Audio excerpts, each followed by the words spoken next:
Another video response to the Anekantavad. I'm the busy one. Yeah, it's a projects. Everything happens at once, as they say. Was something I wanted to draw on. I need a piece of paper for that, I believe.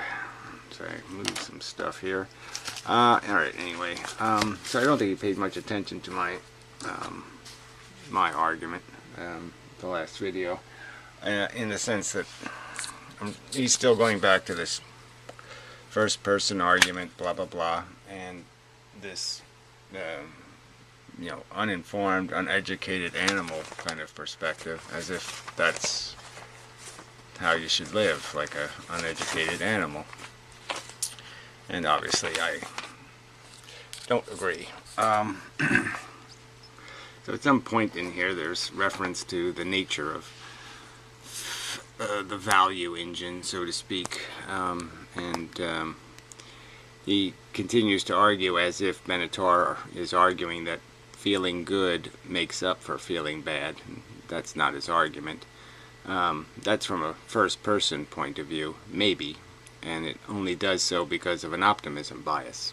People easily bury the past, and if they are facing it in the future, that's when it gets rough. If you had to make the bargain knowing ahead of time what the bargain was going to be, you might not make the bargain. It's only after you've endured the punishment that it's easy to say, oh well, I'll just start over. I'll just make the deficit go away by just pure pretending. So I would argue that the thing we call a good, the positive experience, can be made out of two things. Get rid of a really bad negative. You're on the torture gurney, and they're going to release you, and you're going to have a euphoric experience, especially if the torture is immediate. And once they stop doing it, there's no necessarily that you still don't have a broken leg, that kind of thing. This obviously you're not going to be in euphoria for a while. But anyway, so these peak experiences can be made out of a really big negative, and you release it and you get a big positive, and then you just go back to the mundane.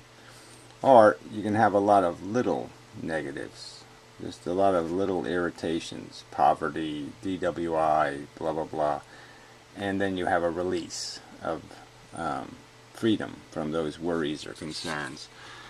Orgasm, you have sex with a great hooker or something, or some other event takes place, like winning the lottery or whatever, and you have these peaks.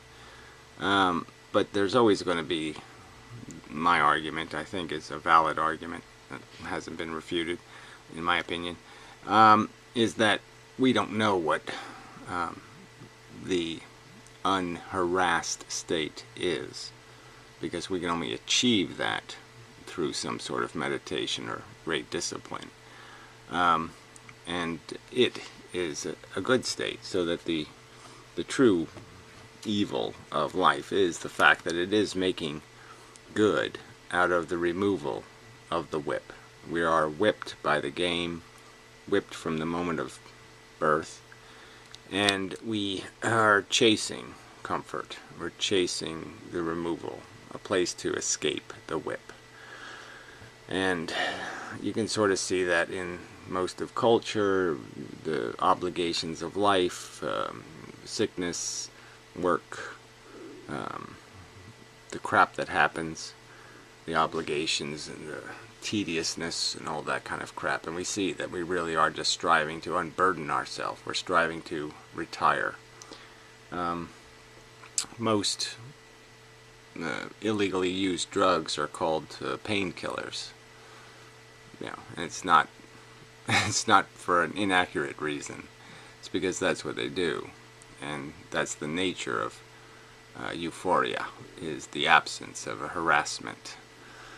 So anyway, but that's one of these axioms that I would argue there's very little ground for conversation without agreement on them. If you think there's some true good that you can gain or achieve and maintain, and it's just automatically, it's just in and of itself some sort of place where you didn't need to be hungry, you didn't need desire to manifest it, fine. I just don't believe it. I haven't seen it anywhere in the world. Alright, so the beginning of the video is blah blah blah, kind of, but around the 7-minute mark is where things start going south, and then they go more and more south.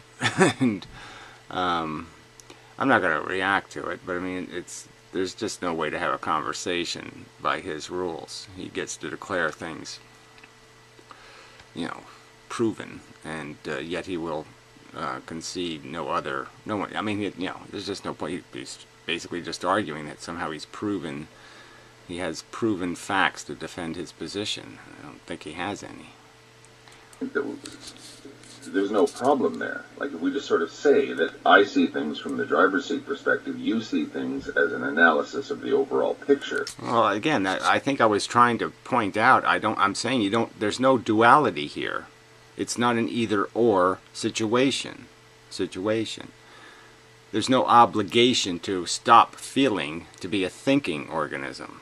There's no obligation for me to not love my mother if I care about the welfare of animals in a factory farm.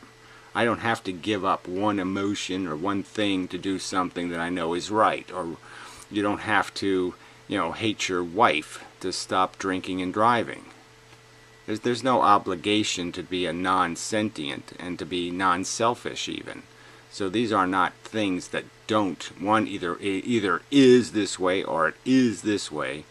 My whole argument is that the two things end up together. Like, we would be absolute assassin bugs if it wasn't for the fact that intelligence, we gained more of it through language. And then we gained all the tool building that made possible because we could store information outside of our heads. If it wasn't for that ability, we'd still be just using our intelligence like a hammer. The only application of intelligence would be in some selfish manner. And the very fact that we have gained enough intelligence to gain a perspective. Now we can see a lot more. The map is huge. Where the map before is this small little perspective of the pawn. I don't think you can refute that in any way whatsoever. You sit there and you just wash right over it. You just keep stepping right over it and keep pretending intelligence is of no value. That it doesn't give you that perspective. That's exactly how you gain a view of the game you're caught up in, is because you acquire intelligence.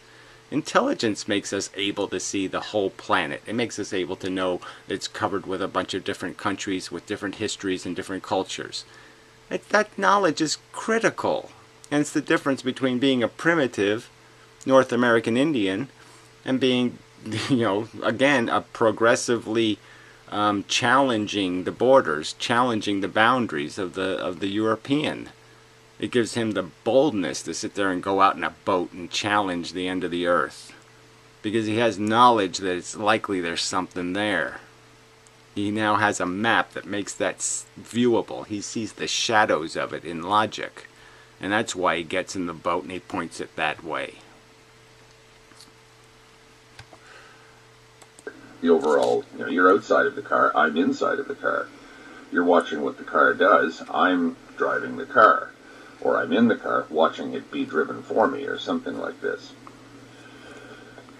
So again, I just totally reject this idea that I'm not still an individual stuck in a personal car. It's fundamental to the argument. That's exactly, and it's the only thing that makes the fact that we even have to have this conversation possible. If I could be the perfect logic machine, would this conversation be over already? Because I wouldn't have any conflicts of interest or any debatable hypocrisies or any of this other nonsense. The argument would just be clear. If this is where value is, so again, we're going back to the argument about what value is. and your claim that you're making real goods rather than compromised goods, goods that required an investment of bad. And again, I would argue that even if you could make the argument that your goods are real goods, the fact is your victims are experiencing real bads, and you're never going to be able to unweave that. You're never going to get your oxygen without tormenting animals for no damn good reason. And as long as that fact exists, you're done. And as long as the fact exists that children will be born mongoloid and retarded and deformed, and experience all kinds of horror, as long as that's a fact, you have no game to play, because you're a sadistic torturer by fact, not by somebody's assumption or presumption. These are the factual realities. This is what life on Earth costs. If I invite 50 people to stay at my house, we have to understand that maybe one bathroom isn't going to work, because it's a fact. Both perspectives are equally valid. Bullshit. Again, equally valid as what? You're saying the insect's biological imperatives are just as good as Einstein's diagrams of energy equalities and such, conservation of energy. The understanding that there's a conservation of energy in the universe is just as valid, just as interesting, just as important, just as factual, a description of reality as the assassin bug's perception that that other living creature is food. It isn't. One of them's an ignorant impulse. One of them is a long developed and through much perspective gaining of knowledge. To say they're equal, that those derived understandings have an equal and similar or even source, is just wrong. The source has nothing to do with each other. The discovery of mathematics is not, I fucked a good hooker last night. Those are just not the same kind of discovery. Now, what I would try and do is try and reconcile the two. Alright, well, I'll jump ahead, because again, this fake duality that the two can be separated is just nonsense in the first place. They can't be. But the truth is that your intelligent mind can understand that you're a deviant, completely conditioned, and incredibly trivially motivated psychology. I mean, the intelligence knows what a barbarian lies at our soul, and you're saying that intelligent perception is invalid somehow because the barbarian's opinion that, you know, when the intelligence says you're a stupid thug and the barbarian just says, no, I'm not, that's somehow an equally reasonable response. And it's not. It's crap. Alright, jump ahead. Like I said, lots of bad stuff in here. Yeah, lots of bad stuff. Well, we'll try right around here. There's a whole chain of crap. Quite a while back, where I was sort of, talked into describing my practices. And essentially my practices are this. It's just basically a means of familiarizing myself with what I am. Right, okay. Well, all this stuff, so later he talks about this in the sense that anybody can do this. And so he's saying because he says he's a Superman, and that I could give him cancer and it wouldn't bother him, and I can break his back and it wouldn't bother him if he's in a wheelchair for the rest of life, in pain every day, wouldn't bother him, wouldn't deviate him from his joy at living. Because somehow his joy is something so incredible. Now, I don't see it on his face, to tell you the truth. I don't see a man in constant bliss. So, I mean, whatever you're selling, I don't think I'd want to drink it. I mean, you don't look like you're living any better life than anybody else. You look like a typical drone from my perspective. You look burdened. So I don't know what you're talking about. It's a means of being conscious of what I am and what is happening to me. In other words, I want to actually, in some sense, analyze my experiences in real time. That's yeah, and again, I'm going to argue another context here and go back to the biology again, just to argue that there's no evidence in the entire systems, all these mammals. We can see what runs them, and we can see that the system is whip and carrot, and or whip and non-whip. And this idea that you have some key that breaks open the human mind into some new dimension of manipulation, that somehow you've hacked it in some special way. Again, that's just an extraordinary claim, and you haven't even provided, in my opinion, ordinary evidence that what's going on in your head is any more entertaining than what's going on in my head. Looking at things which you say you're not comfortable with from the pawn's point of view. Again, I'm perfectly comfortable looking at it from the pawn's point of view. I'm not comfortable with the notion that we haven't stepped out of that. We're not cavemen anymore. We have the diagrams. We can figure out the analysis. We have the statistics.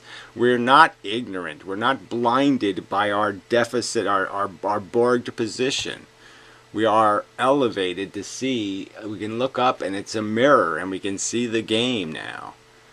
Intelligence, like say the mirror was just covered with condensation, and it's like, intelligence is wiping the condensation off and you can see the game. That's my argument. You, the puppet that actually has come to life to discover that he's still on strings. What does it mean to exist? What does it mean to exist in the moment of becoming? Yeah, whatever. Again, this is just such religious babbly talk. I mean, this is like talking about heaven, the moment of becoming. As if you're experiencing life in some special way. It's so much better than everybody else's vision. So much, that your mind is somehow more. And it's just a claim. It's not a demonstrated claim. And regardless, if let us say that it took 30 or 40 years to acquire this skill, then you still can't justify the 40 years of being stupid and making all kinds of different kinds of mistakes in terms of having a sense of responsibility in the world. I mean, again, you just keep ignoring the argument. There's nothing here that obligates any of this to be perpetuated. You're saying your obligation is you had a notion in your head. In one of your moments, you said, I'll moment this. And that you don't have to apply any rationality at all. You don't have to look up and see how it implicates the gameplay at all. You don't have to take any responsibility for a statistical fact. I mean, you're basically saying to me, that it is true. If you just had a notion in your head to go drink and drive, you would go do it because you don't have to pay any attention to the frickin' knowledge. You don't have to pay one fucking bit of attention to it. You can just ignore the fact that if everybody does that, it's a shitty world. That you don't want to be driving down the road with your son going somewhere and have a drunk go flying over the wrong side of the road and head on crash right into you and put your damn kid in a wheelchair. You don't want some jackass on a notion doing that. Yet you'll pretend you're allowed to, whenever you feel like it, whenever it's to your convenience. I'll just change the rules and I'll be an adult. And then I'll go back to whacking off again. That's all this sounds like to me. Some people's minds simply don't seem to be put together in such a way as to either allow for that or to emphasize it, I guess. Guilt is the greatest weapon. Again, just anything that has anything to do with knowledge is now guilt. So if I inform you that drinking and driving has a statistical likelihood of causing unnecessary harm and death, I'm imposing what? I'm imposing knowledge, but you'll say I'm imposing guilt because I explained a statistical fact. Statistical facts are not acceptable. Any definition that there is a true reality where the past is in the past and the future's ahead of us, and that we make decisions based on reason, and you're saying that, well, if you give me facts that mean reasonably I'm obligated to do something, well, then I impose guilt on you because I imposed a fact on you. I mean, this is just such, you don't understand why I can't say anything but crap to that? That's just crap. Against that. Because they can say, well, you're sitting there staring at your navel, Rome is burning. A legitimate objection. Right, so then why do you keep doing this? As a legitimate objection, I'm saying it's a frickin' non-starter. You can't get away from it. It's a fact. You're just saying, I don't care. Okay, and you're saying you don't care. You don't care having a kid that's going to end up on the bus going over the cliff. So what? Let's all just put our head down and play with our belly buttons and, and pain, suffering, harm, who cares? Because you don't care. And you're saying because you don't care, I could not care. Well, frankly, first, I don't think you can prove I could not care, that somehow I can do what you're doing, which is just eviscerating any respect for facts. I can't do that, frankly. I have way too much personal experience with facts, and I've learned that they're really fucking valuable. And that it would be imbecilic of me to play a selective game. I'll only pay attention to the facts that make me feel better. And any of the facts that have something to do with somebody else's welfare, I'll just forget about those. That's fucking, again, just bullshit. That's this. Yes, I'll extract all the facts that are inconvenient. Fuck. I don't know how that can be called anything but childish. But, again, I would say everyone else is free to do this. I'm not stopping them. Right, again, I am, okay? I'm saying everybody isn't free to drink and drive. Everybody isn't free to just pour their dioxin. Anybody isn't just free to dump their sewage in the stream. Everybody isn't free. Just do whatever the fuck they want, okay, and take no responsibility for the air they breathe and the shit they shit. No, they have to take responsibility for it. They have to pay for it. They have to account for the payment. And they can't keep extracting it from something else's welfare. Well, you can't do that when your house is burning down around you. You can't. Yeah, right. Again, if it was your house burning, who the fuck cares? Like I said, you want to set yourself on fire? I'm not going to stop you. Well, I'm not going to stop you with anything very aggressive. I'm going to say, hey, stop. You're being retarded. All right? But if you insist, well, go ahead then. But then we're not talking about that. We're talking about you setting your house on fire on a windy day and then burning down your neighborhood. That's what we're talking about. Why can't you? Why can't you focus on your moment of becoming when you're strapped to a rack and you're being stretched? Right, again, and so your theory is that you have the power to make that like eating jelly beans. Oh, it's just like eating jelly beans, being on the rack. It doesn't bother me any, because I'm Superman. Fine, whatever. You're selling this magic potion with no evidence beyond your testimony. Great. You have very little choice at that moment but to blot everything else out. Or what happens naturally is everything else gets blotted out and you only think of yourself. I don't think it matters what I'm thinking. I'm going to be just totally distracted by what I'm feeling, so it ain't going to matter what I'm thinking. That's how pain works. I mean, just maybe you've been lucky and you've skirted the worst of it, but maybe I've been lucky and the worst pain I've had is only half as bad as it could have been.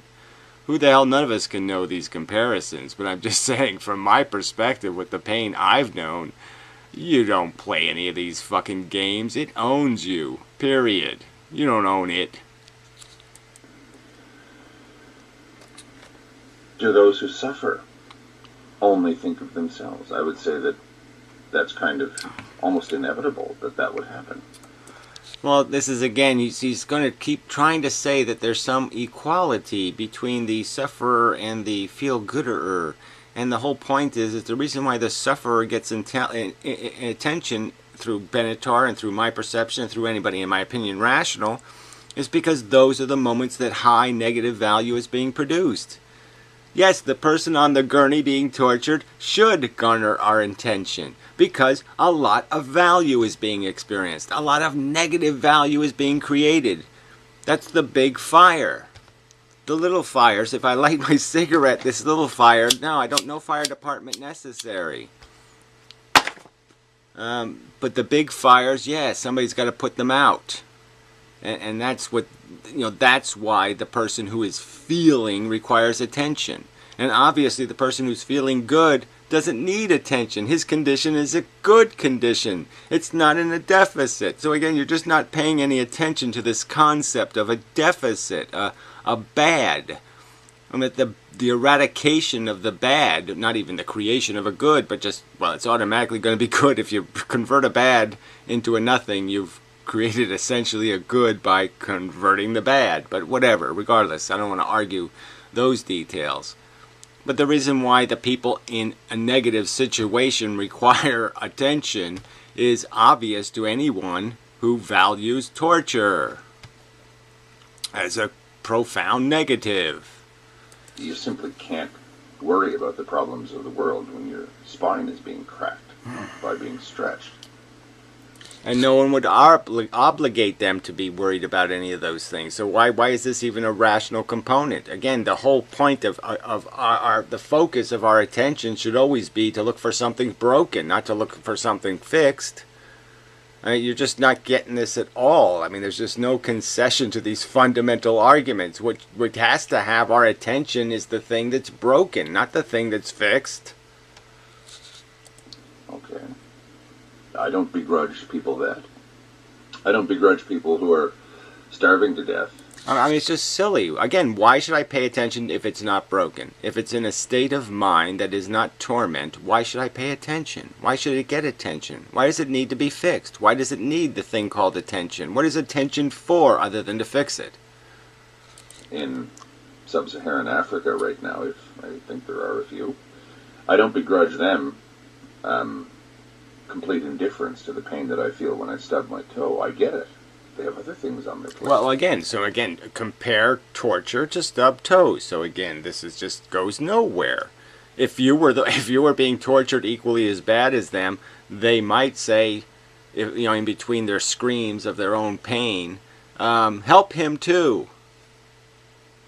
Why, you're claiming there's a lack of empathy? No, there's no. He doesn't lack empathy. It's just he can't form a conversation in the middle of himself being tortured. But certainly I can feel like shit, and I can still make a video, and I can still express a thought, and I can say, somebody ought to help the homeless cats, and somebody ought to do something about all these other things. I can feel quite uncomfortable and still be able to state those things. So again, this fake duality again, that you're either completely obsessed with yourself or you're completely devoted to the world and there's nothing in between ever, is nonsense. We have to live in between. And the point is you don't want to live in between. You want to annihilate the one position, and if you ever pay any attention to it, it's only when it serves your own personal interest. The future only exists in terms of it's your future. You will do what's in your interest and in your future interest, and you will pretend there's no other interest on this damn fucking board. Or when I don't know, if my house burned down or something catastrophic happened to me, I don't blame them for not feeling terribly empathetic towards me. This rubbish about first world problems. All right. What gives the sufferer more claim to being selfish than the non-sufferer? See there. So that's something we should all ponder. That's difficult to figure out. Well, I guess my answer is the suffering. I'm not sure I understand that. I'm not. Okay, I'm not sure I can possibly understand how you can't understand that suffering is a significantly, again, there's a cavern of difference between suffering and not suffering. Again, I got eye and the nail in the eye and cupcake. So let's just go all the way back and keep having the same argument all over again, because this is not an acceptable premise. This fact that you think it's just the same thing, being comfortable is the same thing as being profoundly uncomfortable, and that neither should that they should get our attention equally or not at all equally is just plain obnoxious to my reasoning. I'm not sure that that's made clear. I think it's just assumed. It's just assumed that we must empathize with the sufferer and not with the non-sufferer or with the person who is actually... Well, again, we did this a year ago, 2 years ago, whatever, this whole empathy for the non-sufferer. This is just stupid. To even you apply the word empathy to a person who doesn't need it is just idiotic. In a... I mean, it's not something you do like praying. I mean, the whole point of empathy is to act, to create a fix, to prevent the suffering or to mitigate the stuff that exists now. There's no other point to empathy. There's no point in me feeling bad and doing nothing. In a place that they actually want to be and are comfortable in. Guilt is what does it. Now again, I'm not saying that... I'm just analyzing that point of view. Well, again, you are saying, and you say it in one sentence, and then you say you didn't say it in the next sentence, and you say it in the next sentence, and you say you didn't say it in the next sentence. There's no logical continuity to this. Your fundamental philosophy is that knowledge is guilt imposing. What prevents...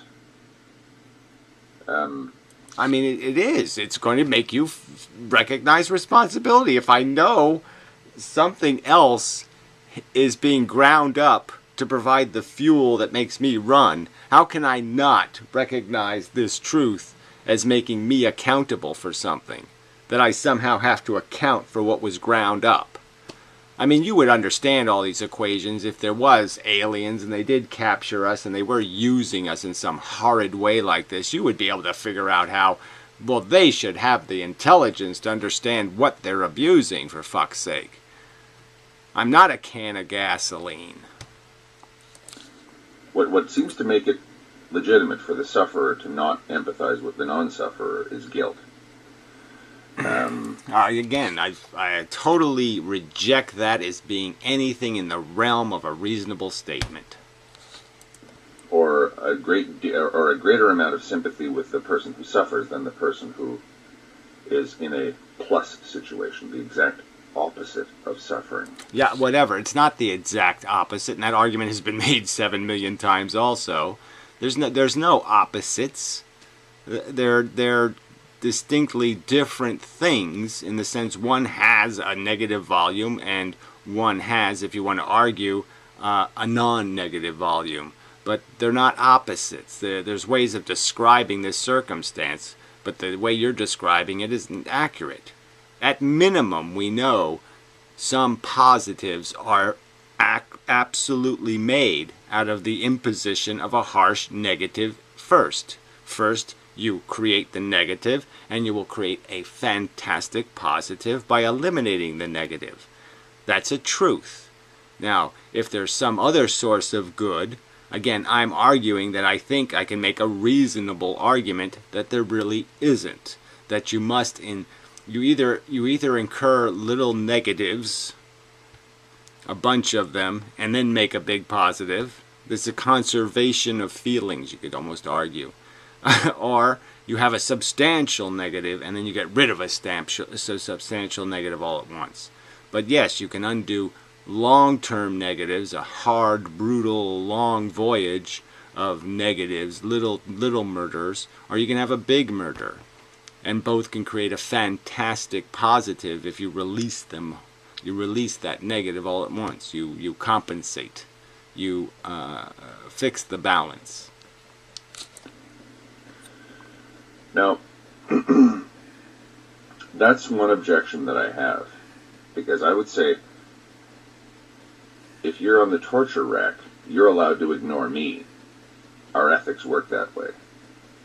But if you're in the torture rack, I'm not allowed to ignore you. See what I... Yeah, no, I don't see what you mean. It's perfectly sensible. And if I'm in any kind of rack, I can appreciate other people on the rack.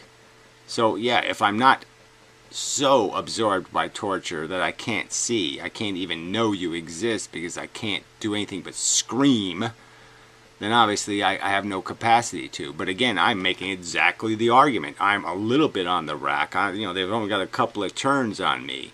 And I can recognize that that guy's 2 turns ahead of me and that guy's 2 turns behind me.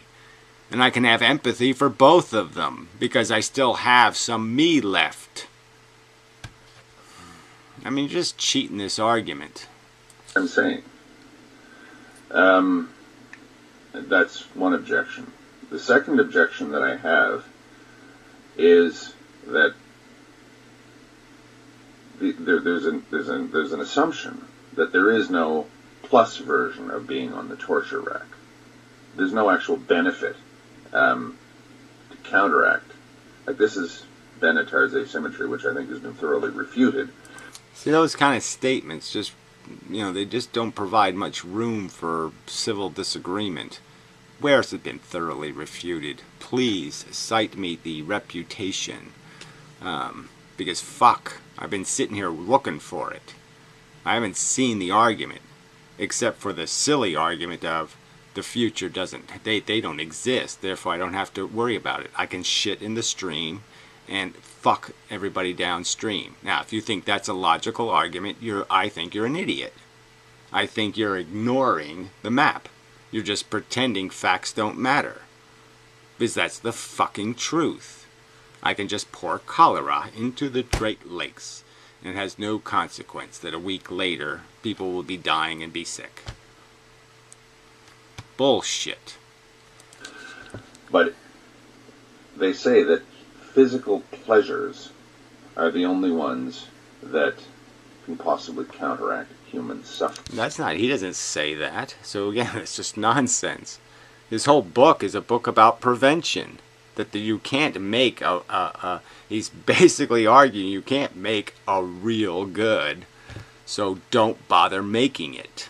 Don't make the mess. The Martians are not an obscene tragedy to the universe. There's nothing to cry for, Argentina.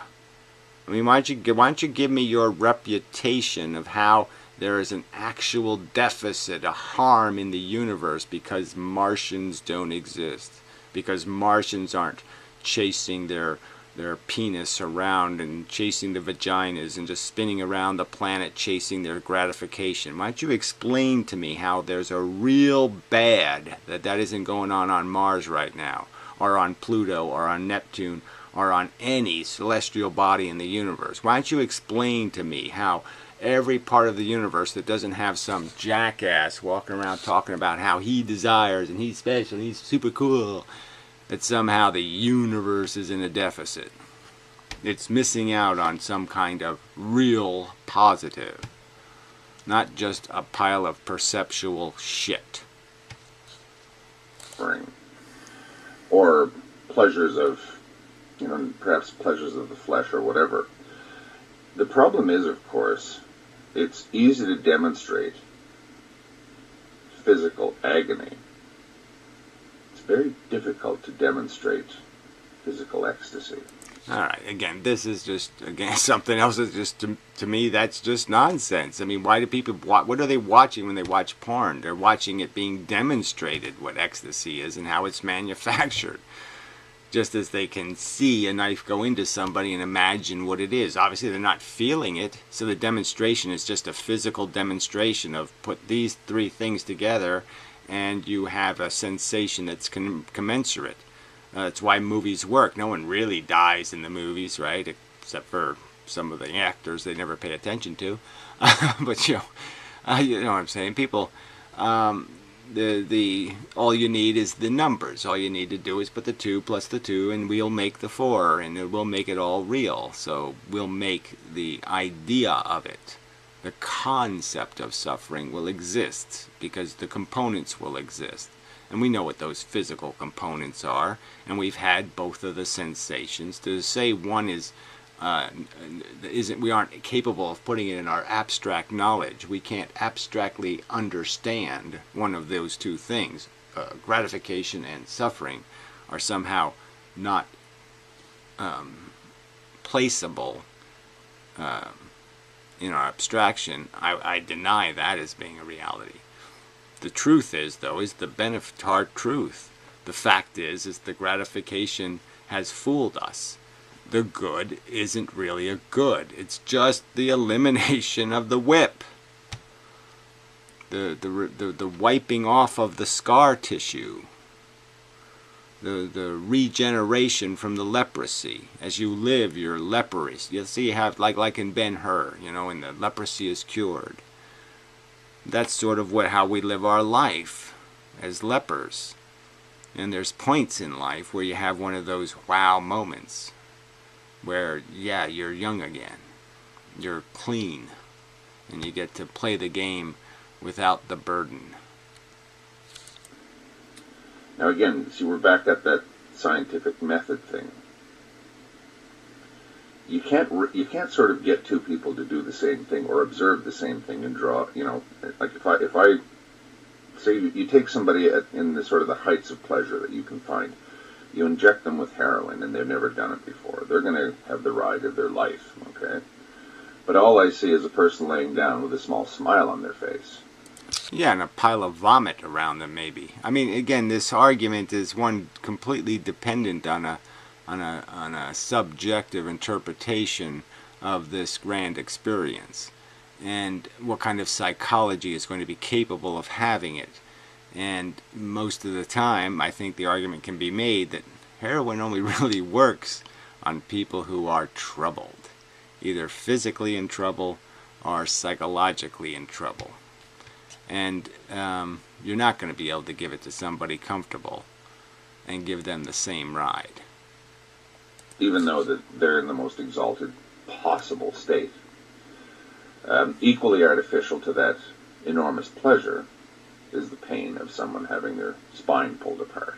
Well, again, see, this equality and this putting them on some kind of like you're telling me that these are experiences, and experience is just experience, and blah, blah, blah, blah, blah. And again, I don't see how this adds up to anything that fits into anything I would consider a reasonable diagram of reality. We have the negative sensations to create, to cause and force behavior natively.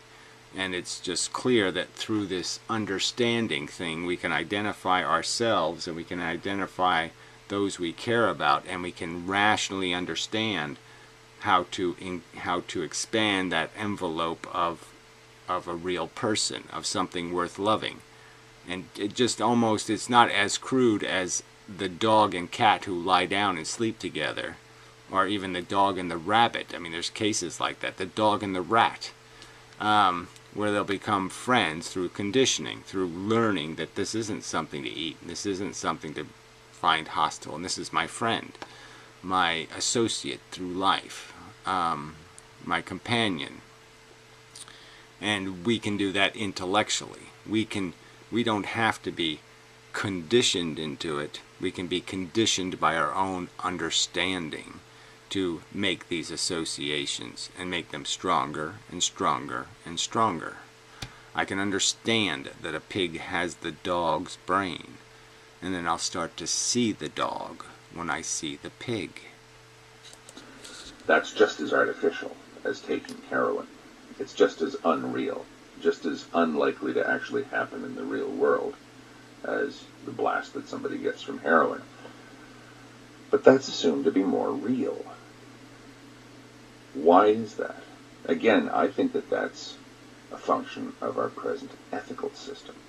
Again, I don't think it has anything to do with that. I think it has to do with rational observation and the recognition that I'm a value engine. Quite obviously, my state of my welfare is important. I can see the importance of it, and I can simply understand that the welfare of any feeling thing is also important.